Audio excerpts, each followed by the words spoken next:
करे नौशहर अफरोज़ जे माण्हुनि खे चरियो कयो पियो वञे ऐं उहे बि अहिड़ियूं स्ट्रीट लाइट्स लॻायूं वियूं आहिनि जेके हफ़्ते ॿिनि अंदरि ख़राब थी वियूं। मुख़्तलिफ़ इलाइक़ा अॼु बि स्ट्रीट लाइट खां महरूम आहिनि। लाइब्रेरी जी एतिरी सारी बजट हुअण जे बावजूद बि लाइब्रेरी में जेको आहे किताब मुहैया न पिया कया वञनि।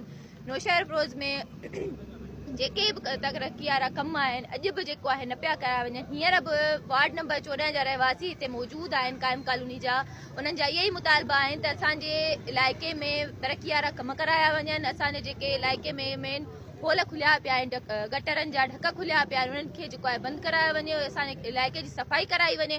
हींअर बि असां अगरि पंहिंजे अखिनारू ॾिसंदासीं त कराची में जेको इंसिडेंट थियो हुयो उनखां पोइ पीपल्स पार्टी सिर्फ़ु यकजहती जो मुज़ाहिरो करे पई ऐं अफ़सोस ज़ाहिर करे पई उन्हनि वालदेन सां त असां जेको आहे असां सिर्फ़ु अफ़सोस करे था सघूं। हींअर बि असां उन्हनि खे सिर्फ़ु इहो चऊं था त सुभाणे अगरि को अहिड़ो इंसिडेंट थियो कंहिं ॿार वरी को गटर में किरे थो नौशहर अफरोज़ में त इहे पीपल्स पार्टी जा जेके नुमाइंदा आहिनि, इहो जेको चेयरमैन आहे, सिर्फ़ु असां वालदेन सां सिर्फ़ु अफ़सोस ई ज़ाहिर करे सघे थो। बाक़ी इन्हनि खां तरक़ी वारा कम थींदा ई कोन्हे।